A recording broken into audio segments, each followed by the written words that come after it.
Olá, olá pessoal, boa noite. Eu queria primeiro me desculpar, que eu disse que a gente começaria esse Periscope hoje às 10h30 da noite, mas o fato é que eu não consegui fazê-lo por conta de tarefas de trabalho e tarefas domésticas que me impediram de começar no horário marcado. Eu recebi hoje, no final da tarde, a prova, né? Muito boa noite a todos que estão entrando aí. Eu recebi hoje, no final da tarde, a prova e fiz a leitura da prova ainda há pouco, depois que cheguei do trabalho, né? Que bom que vocês estavam esperando. E fazendo assim uma leitura muito rápida da prova, fazendo uma análise rápida da prova e fazendo bastante objetiva dessa prova, eu queria dizer para vocês que existe uma única questão que eu acredito que possa ser cancelada, anulada, como vocês quiserem dizer. Essa questão, ela diz respeito àquela hipótese da extraterritorialidade. Certo, pessoal de Resende? Um grande beijo para vocês. Muito obrigada, Vilma. Um beijo grande para você, meu amor. Mas é a única questão, Vilma, que eu consigo ver que tem alguma chance de ser... pessoal de Recife, Guilherme, um beijo grande.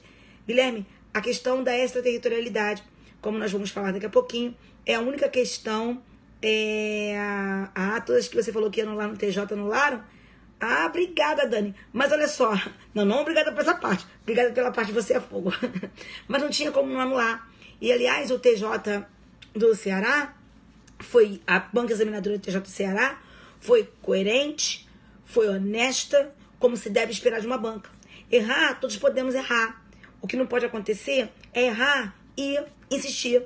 E por não ter que anular, por não ter que anular a prova, não é? Sustentar coisas absurdas, como aconteceu com a prova da polícia de Minas Gerais, né? Aquele absurdo daquela questão que diz que aquilo ali é discriminante putativo. Muito bem. Isso é correto. Tá errado. Errou, anula. Não deveria ser também muito comum, como se tem se tornado, né? Quando as pessoas fazem prova para que as questões sejam anuladas. Isso não deveria ser comum. Isso é muito ruim para o concurso público. Porém, é muito mais decente e muito menos reprovável do que você manter algo que está inequivocamente errado, não é? E nós temos que lutar contra isso. Nós temos que lutar contra essa história, porque afinal de contas, isso é a vida de vocês. Um dia foi a minha e hoje é a vida de vocês que está em jogo. Por isso que eu acho que deve haver um respeito maior quando se trata de concurso público. Não é? Eu fico feliz que eles tenham anulado, Dani. E tomara a Deus que você, com essa nova nota de corte aí, quer dizer, você com essas anulações, você consiga ter ganho aí mais alguma coisa. Tá joia? Mas vamos lá, galera do Direito 24 Horas, um beijo enorme. Um beijo enorme pra você. Muito obrigada pelas palminhas. Vamos lá? Agora vamos fazer a prova de São Paulo? Olha, eu faço... Me fale sim se passou, Dani, quero saber. Eu faço... a prova de São Paulo agora, de uma forma mais objetiva, até por conta da hora, meus amores, mas sem deixar de me colocar à disposição de vocês, através das redes, para eventuais esclarecimentos. Tá ok? Muito bem. Então, vamos lá fazer as questões de direito penal. E não fiz, mas vim aprender. Que bom, Rafa, eu fico muito feliz. Se eu vou fazer revisão para DPC de Goiás, olha, deixa eu falar uma coisa para vocês com sinceridade. Eu não sei se eu vou conseguir tempo para fazer a revisão de DPC Goiás. Explico por quê. Porque na semana que vem eu estarei completando 50 anos de vida e estarei fazendo uma festinha para mim no dia 11. Então, eu faço aniversário no dia 6 de agosto e no dia 11 eu vou fazer uma festinha para mim. Então, eu vou estar bastante ali, assim, envolvida com a minha festa. Sabe? Que é tudo self-made, querida. Tudo self-made. Tô fazendo tudo, tu não tem noção. Então, vamos lá. Continuemos aqui. Muito obrigada, galera, pelo amor, pelo carinho de vocês. Vamos lá. Então, a situação é a seguinte. Vamos lá, Dani. Vamos fazer São Paulo aqui, mas eu vou fazer de tudo para que nós consigamos fazer aí uma revisãozinha para DPC Goiás, tá bom? Vamos lá. Tá ficando lindo. Vamos embora, vou postar tudo no Face. Tudo no Face não, que o Face agora tá outmoded. Vou postar tudo no Instagram. Vamos lá. Olha aqui. no que tange às escolas penais. Bem, gente, essa questão aqui é uma questão mais teórica, não temos muito o que falar sobre ela. Não é? A escola que se funda no livre-arbítrio, a escola clássica, não é isso? Tem em Carrara um dos seus maiores expoentes. Verdade. A escola clássica, ela se baseava na questão do livre-arbítrio, na dissuasão, na prevenção e na retribuição. Ok? Essa questão não tem muito o que falar, é uma questão meramente decoreba, não é? E não tem muito o que com relação a ela falar. Certo? O gabarito oficial foi letra C. Na outra questão, deixa eu pegar aqui que eu tô lendo aqui a outra questão. A questão de número 2, falava do artigo 327 do Código Penal. E fala o seguinte: o artigo 327 do Código Penal, ele traz a definição do que é funcionário público, né? Então, a própria lei, o próprio legislador define o que considera funcionário público para fins penais. E diz que, aí a questão pergunta, essa norma, o artigo 327, traduz um exemplo de interpretação o quê? Doutrinária, científica, autêntica, analógica ou extensiva? Bem, é óbvio que a resposta é o que, gente? Quando a própria lei traz a definição, não é? Na verdade, se trata de uma hipótese aqui de interpretação quanto ao sujeito, não é? Aqui é o próprio legislador quem faz, quem está interpretando a norma. Ele traz a definição. Trata-se de interpretação autêntica. Muito bem. Se você estivesse ligado no lance, você jamais marcaria doutrinária ou científica. Até porque interpretação científica é interpretação doutrinária. Tá certo? Agora, deixe-me dizer, é a mesma coisa. Então, ou era A ou era B. Jamais poderiam ser as duas e jamais poderia ser qualquer uma das duas. Óbvio. Então, é a interpretação autêntica. Só quero fazer uma pergunta para vocês, porque em todo periscope meu, ainda que seja de correção de prova, eu gosto de falar de outras coisas que poderiam cair. Meu amor, se perguntasse para você se a questão por exemplo, da exposição de motivos do Código Penal. A exposição de motivos do Código Penal é interpretação doutrinária, autêntica, analógica, extensiva ou histórica? O que você marcaria? Doutrinária. Exposição de motivos não é interpretação autêntica, porque ela não está no corpo da lei. Ela não foi feita pelo legislador, mas pelos doutos que auxiliaram na confecção, na elaboração da lei. Então, exposição de motivos é interpretação doutrinária, não é interpretação autêntica, como muitos dizem, ok? Mas aqui na questão era a interpretação autêntica, a interpretação do artigo 327. Joinha? Muito bem. Então, vamos fazer a próxima. Essa questão aqui, gente, é a questão que eu vejo possibilidade de recurso na prova, certo?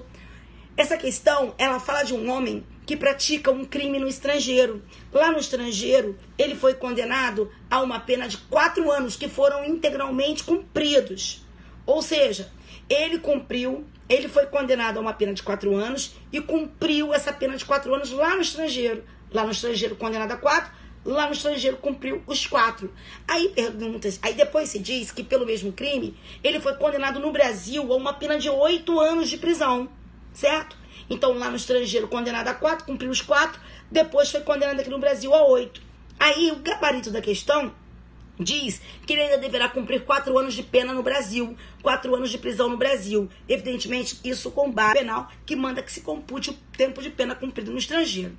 Só que tem um problema essa questão. Essa questão, ao meu ver, deverá ser anulada. E por que essa questão, ao meu ver, deverá ser anulada? Porque eles esqueceram de uma coisa. Vejam, queridos, a questão não fala se isso aqui é hipótese de extraterritorialidade condicionada ou incondicionada. Entendeu? Ela não fala. Por quê? Só teria que cumprir os 4 anos no Brasil se se tratasse de hipótese de extraterritorialidade incondicionada. Certo? Só que a questão não fala, porque se for hipótese de extraterritorialidade condicionada, ele nem poderá ser julgado, nem poderia ser julgado, e nem se submeteria à aplicação da lei brasileira. Por quê? Porque uma das condições para a extraterritorialidade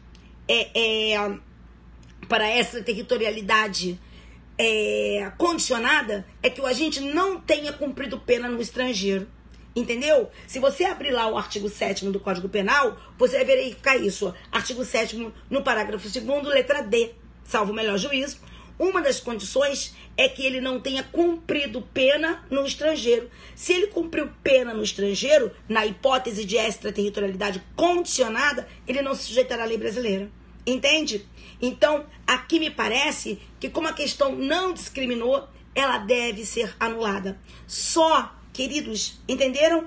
Exatamente. E outra coisa, alguém poderia dizer, mas se fosse hipótese de extraterritorialidade condicionada, ele nem teria sido julgado segundo a lei brasileira. Ué, poderia sim. Poderia, por algum equívoco, ser condenado, mas não cumpriria a pena aqui nunca. Entendeu? É essa que é a questão. Então, nada obsta que essa questão aqui seja anulada por conta disso. Certo? Por um equívoco ele poderia ter sido processado aqui, ou então não foi processado lá, foi processado tardiamente lá. Enfim, isso tudo a gente deve considerar, tá certo? Então não há como se manter essa questão. Essa questão, na minha visão, ela tem que ser anulada, porque ela não diz qual é o crime, ela não diz qual é a hipótese, se é a hipótese de extraterritorialidade com ou incondicionada, certo? Então ele não poderia, não deve, a questão fala deverá cumprir. Então, não deverá cumprir 4 anos de pena no Brasil se for hipótese de extraterritorialidade condicionada, porque nem estará sujeito à lei brasileira, certo? Nos termos do artigo 7º, parágrafo 2º, letra D, por conta da condição imposta. Joia? Muito bem. Então, fiquem aí com essa questão. Depois eu vou escrever um textozinho a exemplo do que fiz com as outras provas em que vi uma questão a ser anulada ou que potencialmente poderia ser anulada, né? Ou potencialmente anulável, digamos assim. Joia? Se tá travando, você sai e entra de volta que ele vai funcionar, tá, meu amor?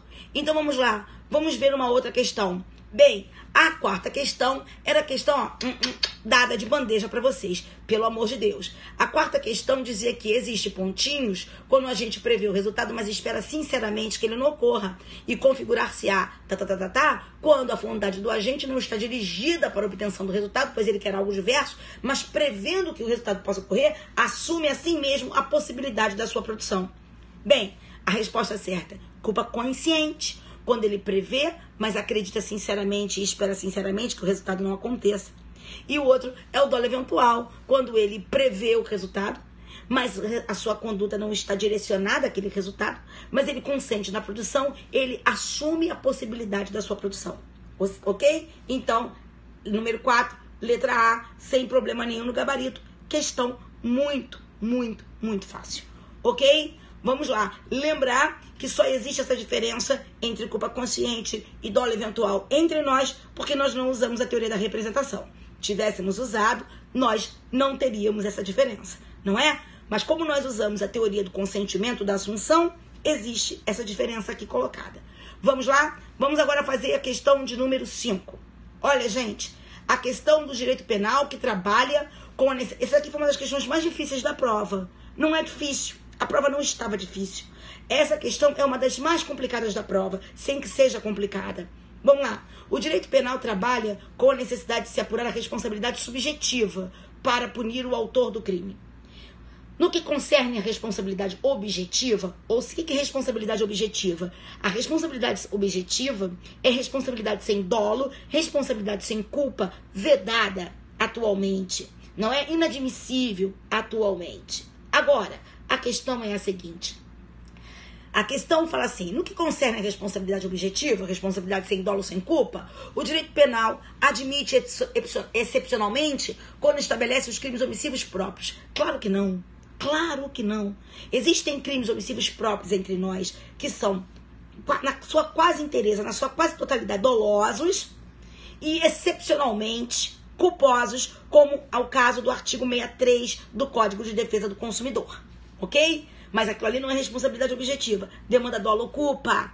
No nosso ordenamento jurídico, demanda-se dolo ou culpa nos crimes omissivos próprios. Ok?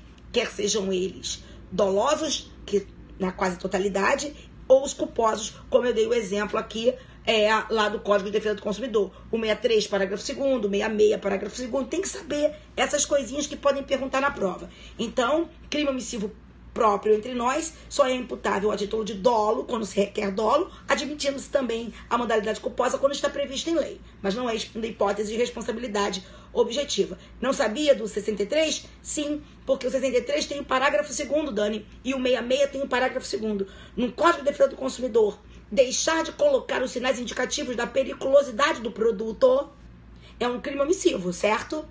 Que pode ser, a regra, evidente, que seja doloso no caput, mas que pode ser culposo nos termos do parágrafo 2º.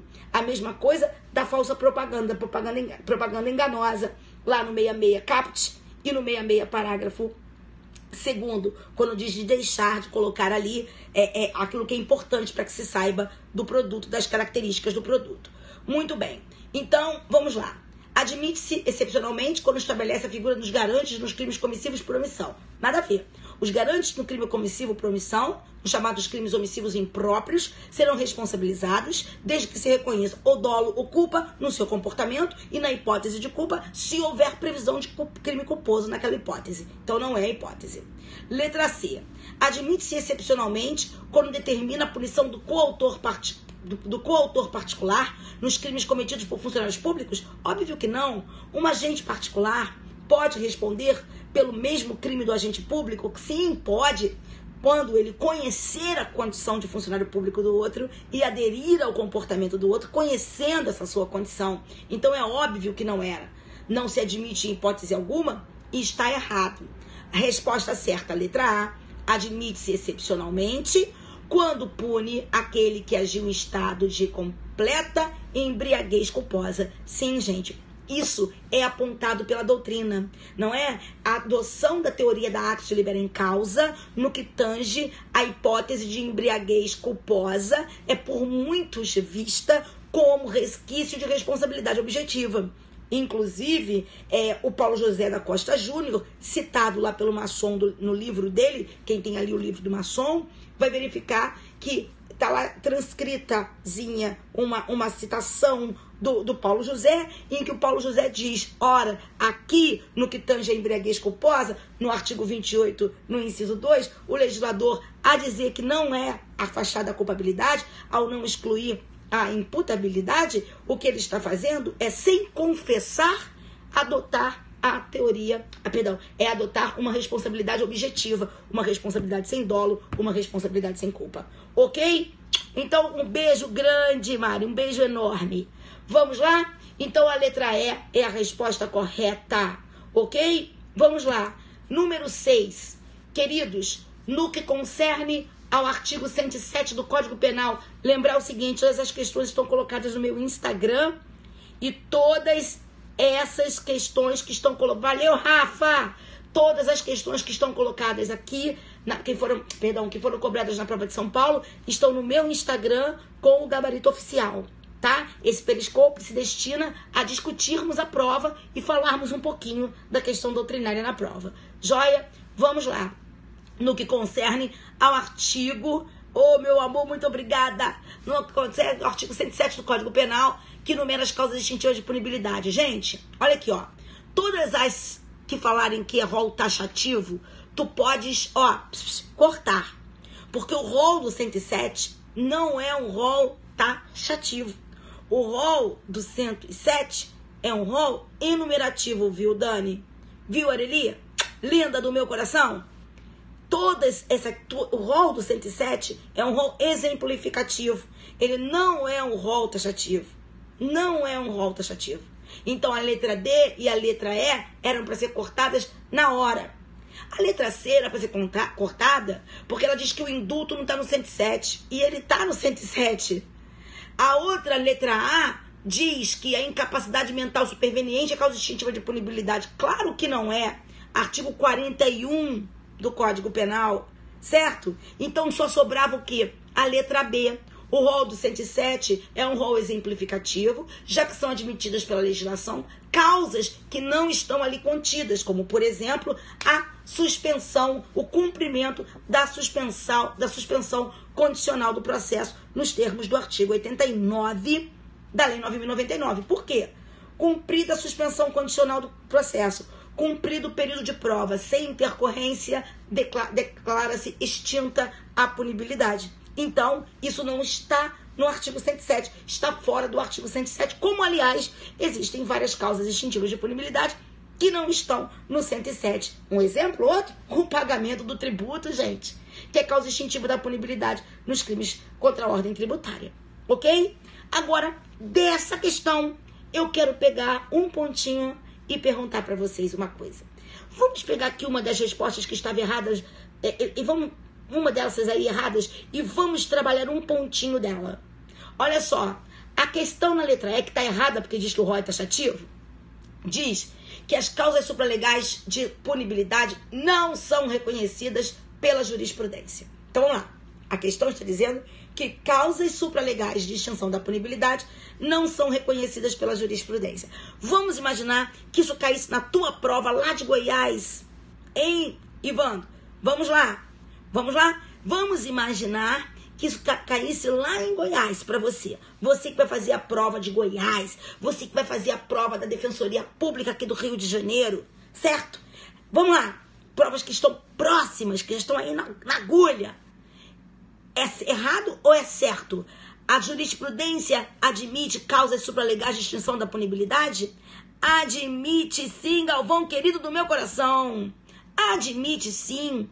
E um exemplo disso, o Beautiful, é a própria súmula 554 do Supremo, 554 do Supremo Tribunal Federal, entendimento sumulado do Supremo Tribunal Federal, no sentido de que quando se paga o cheque sem fundos, o estelionato com cheque sem fundos, depois do recebimento da denúncia, não obsta ao prosseguimento da ação penal. Ora, se eu fizer uma interpretação ao contrário, eu vou saber que se for pago o cheque antes do recebimento da denúncia, isso extingue a punibilidade e obsta ao prosseguimento da ação penal. Então, o pagamento do cheque sem fundos, como causa extintiva da punibilidade, criação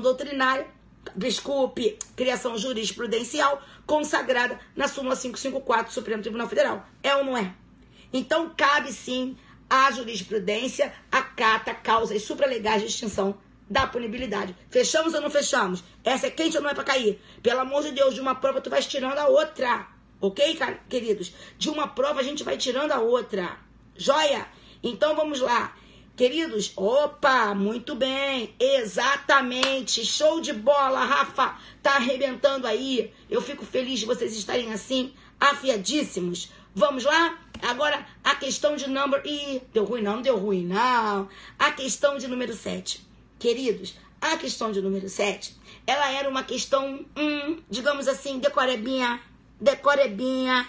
como diriam os atores da novela das 8, certo? Mas, escute, porque você tem que entender uma coisa. DPF, vamos fazer, se Deus quiser, tem muita coisa, tem muita prova arrebentando por aí, né, gente? Para tudo! Ó, a revisão de DPF, inclusive eu quero te convidar para que você assista a minha revisão para delegado de Polícia Federal através do Master Juris, do Descomplica Concursos. Eu vou fazer ao vivo pelo Master Juris Descomplica Concursos, eu acho que no dia 15 agora de agosto, tá bom? Mas vamos lá. Agora, a questão da ação penal privada subsidiária. Era uma questão decorebinha, como eu disse, mas é uma questão decorebinha, mas que não era difícil, não. Sabe por que ela não era difícil, queridos? Porque ela aqui, ó, quer dizer, não era difícil se nós agregássemos o conhecimento doutrinário, não é? A lembrança da ação penal cabível para esses crimes aqui, do jeito que está estabelecida na lei. Por quê? Porque a questão pergunta onde cabe a ação penal privada subsidiária. Ô, Jesus, para falar de ação penal privada subsidiária, é porque eu estou falando de uma ação penal pública. Em que se o Ministério Público não deflagrar, o Ministério Público não fizer seu papel, aí vem o cara na ação penal privada subsidiária. Que jamais, e lembrar que a ação, na verdade, jamais deixa de ser pública, que o Ministério Público poderá retomá-la. Não é isso? Mas a questão aqui é a seguinte: só cabe ação penal privada subsidiária quando se trata de um crime de ação penal pública. Então você teria que achar aqui qual é o crime de ação penal pública. E qual é o crime de ação penal pública aqui? Qual era o único crime de ação penal pública aqui? O único crime de ação penal pública aqui era o crime de furto de coisa comum. Não é isso? Aqui, ó. Porque, ó, o esbulho processório de propriedade particular sem empregos de violência, é ação penal privada. A fraude à execução, nos termos do 179 do Código Penal, é de ação penal privada. Somente se procede mediante queixa. Né? O dano, idem. No caso do citado aqui, que é o caput, idem. O exercício arbitrário das próprias razões, sem violência, idem. Entendeu? Então, a única que era de ação penal pública aqui era o furto de coisa comum. Então, nele cabe ação penal privada subsidiária. Então, aqui você teria que dizer qual é o crime de ação penal pública, que ele seria o único que caberia ação penal privada subsidiária. Os outros são de ação penal privada. Como é que pode ser ação penal privada subsidiária, Jesus? Ah, meu pai. Joinha. Você colocou exercício arbitrário, Pertinho? Mas o exercício arbitrário tem que ver, porque olha aqui, ó, presta atenção. A questão falou assim, 345, parágrafo único, ainda quer que tu decores a lei. Isso que eu não me conformo com um negócio desse. Isso aqui não mede conhecimento de ninguém, Jesus. Porque tu tinhas que estar com isso decorado na cabeça, o que era de ação penal privada. Mas essa decorebinha aqui era mais fácil, gente. Cá pra nós. Não vamos também falar mal da prova, não. Porque a prova, no total, achei a prova boa. A exceção daquela questão da extraterritorialidade. Não é? Então, olha aqui, ó. Se não há emprego de violência, somente se procede mediante queixa. É de ação penal privada. Ok? Muito bem. Então, vamos lá. Continuando. Podemos continuar? Questão de número... Para. Que essa questão de número 8 é outra problemática. Sou obrigada a te dizer. Tu vai escutar aí, hein? Tu vais escutar aí. Listen to me, que tu vais escutar. Mas eu quero talk to you. É outra questão complicadinha. Embora... Como é que eu vou falar? Peraí, deixa eu primeiro explicar. E o listen to me fica aí, sit down e vamos pay attention. Pelo seguinte... Essa questão, gente, diz respeito a uma das questões, assim, a um dos temas mais polêmicos dos dias atuais. Sabe, Danizinha? Dos temas mais polêmicos dos dias atuais. A questão é a seguinte: a Maria e Mariana, elas são homossexuais. Tá ok? Ok? Não é isso? Só que a Maria passa a manter relação sexual com o homem. Então é bi, né? Aí a Mariana flagra a Maria com um cara. Mariana enlouquece, doido. A Mariana, quando vê a Maria naquela situação, Jesus, ó pra cá. Quando vê a Maria naquela situação, Mariana pira total. Aí a Maria, não é brincadeira não, Maria é do mal, hein? Maria olha pra Mariana e diz assim pra Mariana, em tom de escárnio. Olha só, a que tá traindo diz pra traída. A que foi flagrada lá com o cara, no ato sexual, olha pra sua companheira, a mina pira, e diz assim, olha aqui, ó. Você é chucra, você é burra. Ah, gente, agora não tem pra brincar nisso aqui, não. Você é chucra, você é burra, você é ruim de cama. Ó, gente, para. Tá certo? Tu imagina isso? A pessoa virar pra você e dizer uma parada dessa? A Mariana, se era a mulher da Maria, se era a par da Maria, ora, a Mariana enlouqueceu, a Mariana pirou. Qualquer um de nós piraria numa relação homossexual, heterossexual. Nada disso é importante. Nada disso é importante. Certo? E aí, tu imagina, cara, a pessoa virar pra você agora falando, cara, chucra, burra, ruim de cama, e você gosta de ser traída, e tu não vai fazer nada porque tu é covarde, você é medrosa. Aí acabou comigo, irmão. Me chamar de covarde medrosa? Ah, acabou comigo. Aí foi questão de prova. Aí o que aconteceu? Olha só. Gente, a pobre da Mariana, agora veio, a pobre da Mariana, tomada por violenta emoção. A traída, gente, não é só questão de ser traída. Ela foi traída e ela foi completamente esculachada, como se diz na prática, pela outra, pela Maria. E então ela, tomada por violenta emoção, ela pega uma arma de fogo e tal contra a cabeça de Maria, que morreu imediatamente. Só não dá pra entender, né, minha querida, como é que Mariana tava aí com essa arma, né?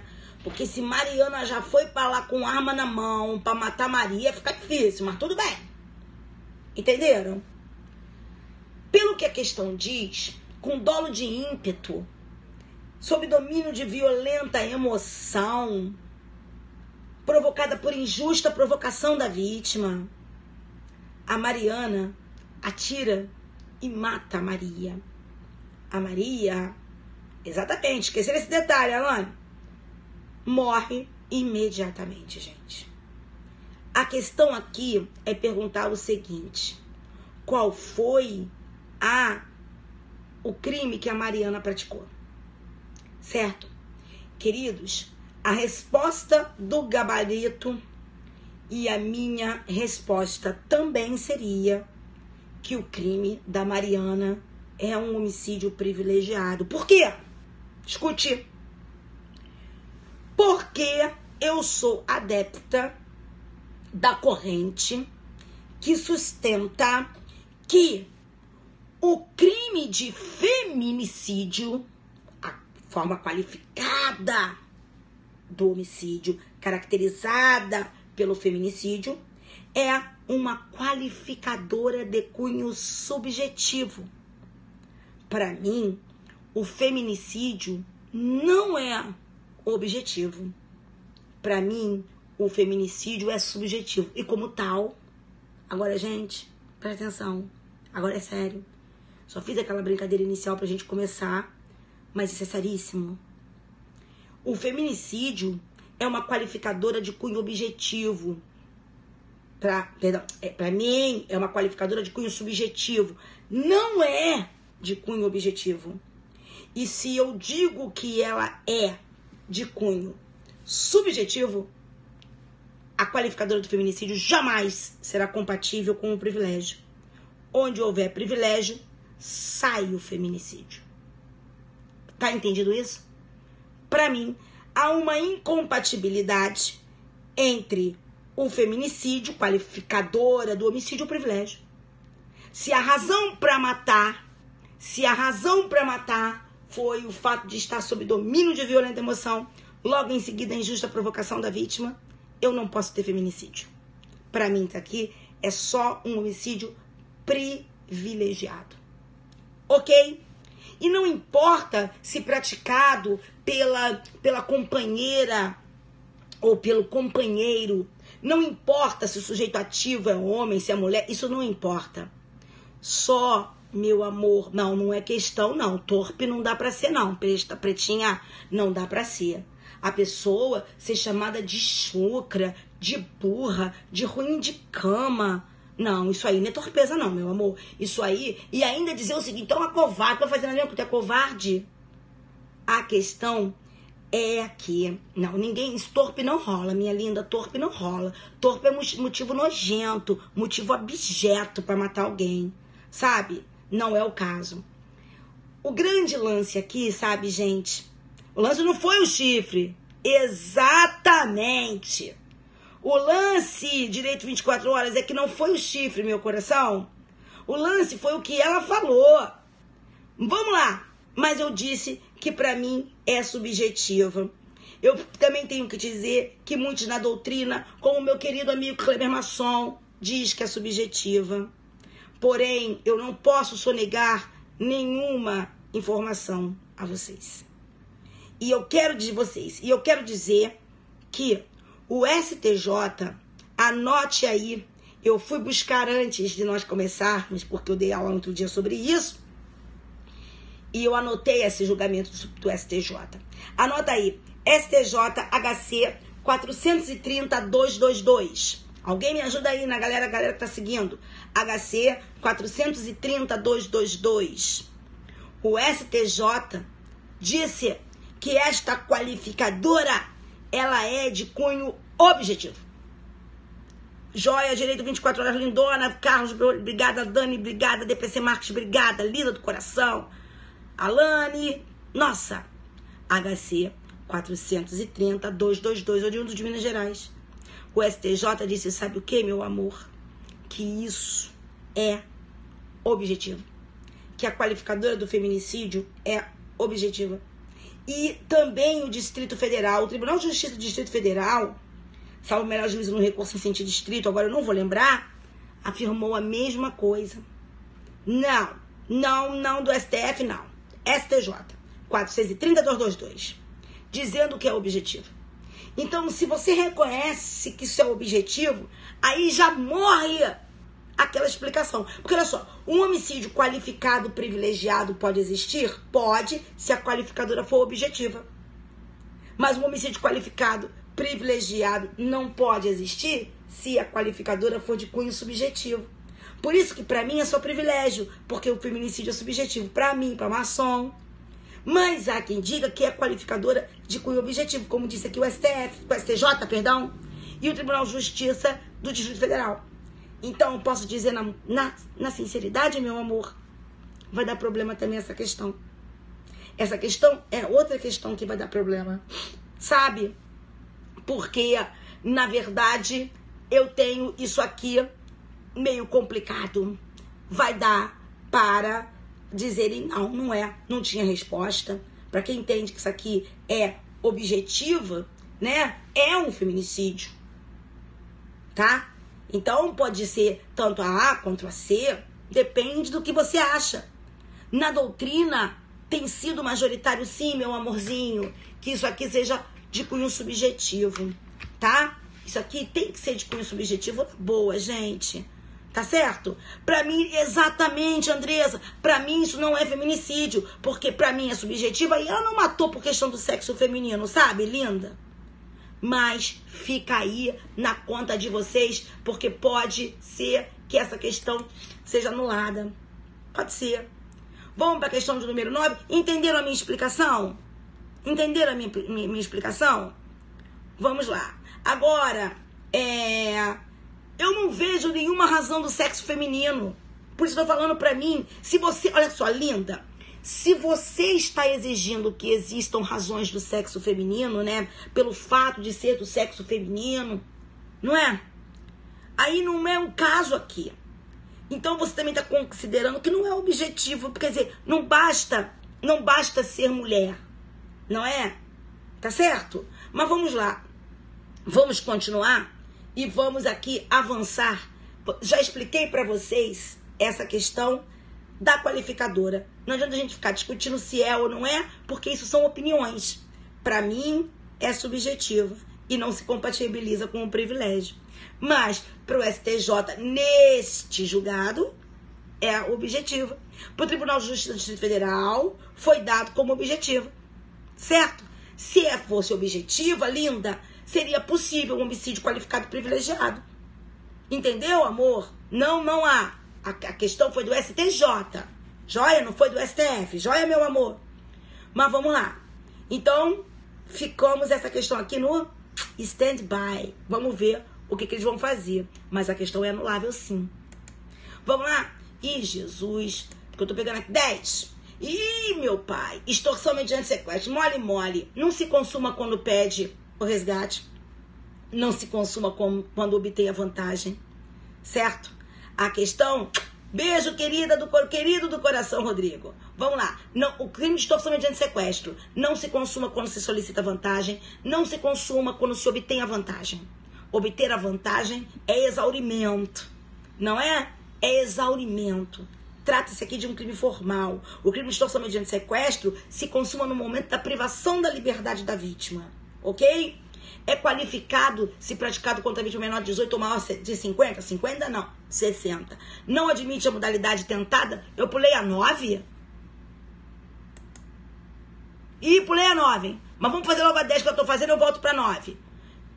Não admite a modalidade tentada? Claro que admite a modalidade tentada, porque eu posso tentar privar a liberdade da vítima para exigir depois lá, como condição para colocar em liberdade uma certa vantagem, ou não. Eu posso conseguir privá-la da liberdade ou não. Eu, com o intuito de obter a vantagem como condição do preço de resgate, posso tentar privar a liberdade da vítima e não conseguir. A vítima estava mega bem assessorada pelos seus seguranças e não conseguia. Claro que crime formal admite tentativa. Dani, pelo amor de Deus. Claro que crime formal admite tentativa. Joia? Agora, o problema é o seguinte, qual é a questão certa? Qualifica quando tem lesão grave ou morte. Tá certo? Não tem nada a ver, Dani. Não tem nada a ver. Esse negócio que crime formal não admite tentativa, isso já tá mais do que passado, Dani. Claro que tem. Veja só, o crime formal é aquele crime que descreve um resultado e não exige o resultado para a sua consumação. Basta que o agente realize a conduta com o intuito de alcançar aquele resultado para que o crime seja consumado. Mas pode ser que ele não consiga, George, lá vem ele com o Flamengo. Pode ser que ele não consiga realizar aquela conduta. Entendeu, meu amor? Então, não é por aí. Crime formal, é óbvio que crime formal admite tentativa. Ninguém pode dizer isso, se crime formal não admite a tentativa. Tá certo? Então, a resposta certa é a letra E. Certo? Muito bem. O crime formal, que a doutrina diz não admitir tentativa, é o crime formal unissubsistente. Mas vamos lá. A questão de número 9 que eu passei. A questão de número 9 diz, no que concerne ao crime de constrangimento ilegal. Vamos lá. Qualifica o tipo, a concorrência de 3 ou mais agentes? Bem, está errado. Primeiro que no constrangimento ilegal, a concorrência de mais de 3 agentes aumenta a pena, não qualifica nada. Tipifica o crime a coação exercida para impedir o suicídio, o que se explica pelo fato do suicídio não ser penalmente relevante? Errado. O artigo 146 do parágrafo 3º diz isso, que não existe crime de constrangimento legal na coação exercida para impedir o suicídio. Tu lembras do filme do Senhor Incrível? Que o Senhor Incrível impediu o suicídio daquele maluco que estava se jogando lá do prédio e depois ainda foi o governo dos Estados Unidos responsabilizado porque o cara disse que ele podia ter o direito de se matar. Ops, só no filme, porque aqui não tem isso. O suicídio é comportamento contrário ao direito. Quando eu te impeço de suicidar-se, eu estou te impedindo de fazer algo que a lei te proíbe fazer. O fato de não ser criminoso não significa que é lícito na glória do Senhor. Então, 140 foi responsabilidade de novo? Não assisti, Débora? Esse 2 tem que assistir. Então, olha aqui, ó. 146, parágrafo 3º, diz que não se caracteriza o constrangimento legal na coação exercida para impedir o suicídio. Ficou claro isso, gente? Certo? Porque a pessoa estará impedindo de fazer algo que a lei não permite que o outro faça. O fato de não ser crime não significa que seja lícito. Ok? Muito bem. Agora, tipifica o crime a intervenção médica sem o consentimento do paciente, mesmo se justificada por iminente perigo de vida? Claro que não. Também está no 146, parágrafo 3º, gente. Vai lá ler o 146, parágrafo 3º. Certo? Também não caracteriza. Se consuma quando a vítima, sem norma legal que a obrigue, faz ou deixa de fazer, cedendo à determinação do agente. Muito bem, a resposta é certa. Aí eu recebi umas mensagens, recebi uma mensagem dizendo o seguinte, professora, é necessário que a vítima faça ou deixe de fazer para que o crime esteja consumado?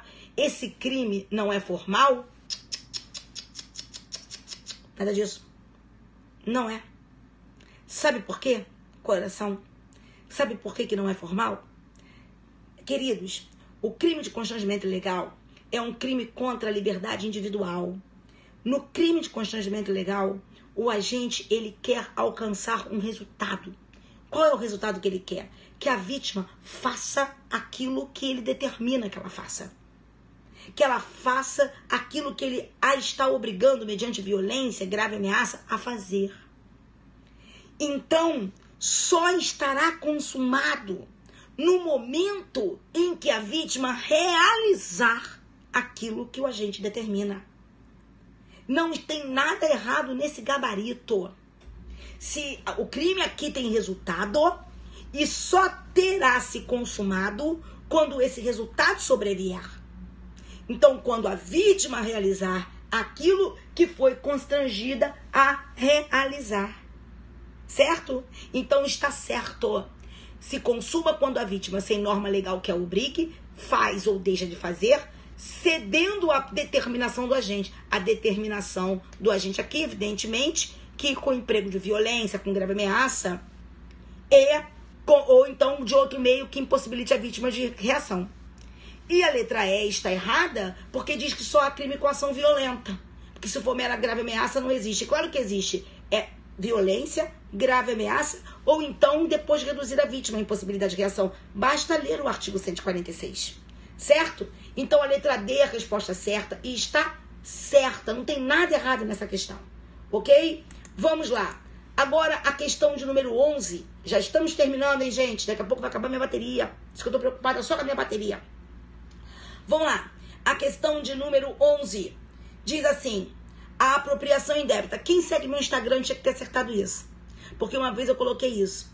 Eu coloquei que lá no Estatuto da pessoa idosa não se exige que a coisa seja móvel, mas que no Código Penal, a apropriação indébita do 168 do Código Penal, e aqui foi falado que é 168 do Código Penal, tem que ser coisa móvel. É só você pegar aqui o 168 e ler: apropriar-se de coisa alheia móvel, de que tenha posse de detenção. Então a letra certa era a letra A. Por que a letra B está errada? Porque a letra B está dizendo que não cabe figura privilegiada da apropriação indébita. E claro que cabe, artigo 170 do Código Penal. O problema é que não está no 168, vocês não vão lá no 170 para ler. Nos crimes de apropriação indébita, aplica-se o 155, parágrafo 2º do Código Penal, que é o privilégio. Certo? Então, cabe sim. É de ação penal pública condicionada à representação? Não. É pública incondicionada. Tem a punibilidade extinta em caso de devolução da coisa antes do referenciamento da denúncia? Tem não. No caso, se for antes do recebimento, o máximo que tem um arrependimento posteriorzinho, básico. Vamos lá. Torna-se qualificada quando a vítima é entidade de direito público ou instituto de economia popular? Nem existe essa previsão. Essa previsão existe como causa de aumento de pena para o estelionato no 170, parágrafo 3º, só Jesus. Ok? Hein? Então, letra A, na glória de Deus. Ok? Letra A. Essa questão não era tão fácil, não. Porque muita gente aí ficou na dúvida, por exemplo, com relação a esse privilégio, que não conhece o 170. Vamos lá, queridos? Ô, Jesus, como é que óculos é lindo? Uma pessoa de 4 olhos vai ficar bonita como, gente? Eu não gosto, não. Eu fico muito mal com esse 4 olhinhos meu aqui, meu pai. Não gosto. Sabe por quê? Me sinto mal, ó. Fica segurando aqui atrás. A pessoa orelhuda fica segurando aqui atrás, dói. Não pode ficar bem, eu me sinto mal. Todo mundo que usa óculos eu acho lindo. Agora, a pessoa aqui eu não gosto, não. Mas vamos lá. Então, gente, passando aqui, a pessoa corrigindo prova, a outra falando no óculos, meu pai. Levantou meu astral, porque eu acho todo mundo bonito de óculos, mas eu me acho terrível de óculos. Vamos lá na glória do Senhor. Questão de número 12. Ah, gente, olha só, pelo amor de Deus. Que é correto afirmar aqui nessa de número 12? A pessoa diz direito 24 hours, você é tudo. Vamos lá. O crime de assédio sexual é punido mais gravemente se for cometido por homem contra mulher? Para. Apenas pessoas dignas são objeto de proteção penal? Para. Que pessoa digna, gente? O que é pessoa digna? Eu, hein? É fato típico induzir menor de 18 anos a presenciar ato libidinoso diverso da conjunção carnal a fim de satisfazer lascívia própria. Está correto, gente. Está correto, está previsto na lei, no artigo 218 do Código Penal. Vamos abrir lá rapidamente. No artigo 218 do Código Penal, nós vamos encontrar, tá certo? No 218 do Código Penal, assim, ó. Praticar na presença de alguém menor de 14 ou induzi-lo a presenciar conjunção carnal ou ato libidinoso a fim de satisfazer a própria lascívia ou a lascívia de outrem, né? Então, 218A do Código Penal, tá certo? Não se pune a violação sexual mediante fraude. Para! Hein? Pelo amor de Jesus, vamos abrir o Código Penal na glória, Senhor, e vamos lá ver o 215? Muito bem. Cadê? A 11, você disse que o gabarito era A? A 11? Pera, qual é a 11? Pera, rapidinho, João. Rapidinho, que eu tô mamãe, tá fazendo assim, ó. A 11, o gabarito é a letra A. Sim, senhor. A 11, o gabarito é a letra C? Não. O 11, o gabarito é a letra A.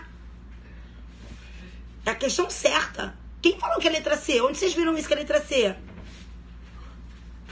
Hein, gente? Ah, tá. C na prova 4. Se toca aí, gente. Aqui depende do tipo de prova. É a que fala que só tem objeto material, coisa alheia. Tá ok? Então vamos embora. Eu me levei até um susto agora. Tá certo? Claro que sim. A questão certa da apropriação indébita é que diz que o objeto material tem que ser coisa alheia móvel. Joia, a minha prova 1, né? A minha prova 1. Foi a que me mandaram aqui, o Carlos Henrique, a quem eu quero inclusive agradecer. Vamos lá? Então vamos lá, gente. Ah, meu Deus, agora eu perdi, gente. A 12. Claro que se pune a violação sexual mediante fraude, está errado. E diz que só se pune favorecimento à prostituição se a pessoa tiver intuito de lucro. Claro que não. Mesmo sem intuito de lucro, gente, é punível, tá certo? Vamos lá. Então, a alternativa. Mas eu não tô lendo, não. Eu não li as alternativas, não. A alternativa certa da 12 é que fala que é fato típico induzir menor de 14 a presenciar atos de libidinagem diversa da conjunção carnal a fim de satisfazer lascívia própria. Tá ok, amor? Muito bem. Vamos para 13? Gente, o que é vendício fume, hein? O que é vendício fume? Fala aí pra mim. O que significa essa vendício fume? Gabarito aqui foi dado como o quê? Ah, vamos ver quem é a galera que tá aí tocada, a galera que acompanhou o gabarito. O que é essa vendício fume? O que é isso? Não sabe? Sabe lá? O DPC Marques, você marcou o quê? É o tráfico de influência. É quando você solicita vantagem a pretexto de poder influenciar a ação, a decisão, o ato do funcionário público. Artigo 332 do Código Penal. Não é isso? 332 do Código Penal, gente? É aqui, ó. Isso. Solicitar, exigir, cobrar vantagem ou promessa de vantagem a pretexto de influir em ato praticado por funcionário público no exercício da função. Agora eu te pergunto, o que isso mede do conhecimento de alguém? Tu saber que isso aqui é decoreba que não mede nada do conhecimento de ninguém. Misericórdia. Realmente isso aqui não mede nada do conhecimento de ninguém. Certo? Hein? Daqui a pouco a pessoa tá dizendo que vende fumo, é vender droga, é tráfico de droga. Tô falando sério. Uma aluna minha ligou pra mim e falou isso. Jesus, professora, é isso, é? Eu falei assim, não, Jesus, é tráfico de influência. Ô, meu pai, agora eu te pergunto, gente, o que isso aqui mede? Quem vai ser um bom delegado, um péssimo delegado, um delegado maravilhoso, um delegado supimpa? Porque sabe o que é vendício fume? Eu amanhã vou abordar os meus delegados que são conhecidos meus, que não fazem mais prova, nem olham pra prova. Eu vou perguntar lá pros 2 titulares das delegacias com quem eu trabalho. Marquinho, tu sabe o que é vendício fume? Se não souber, perdi.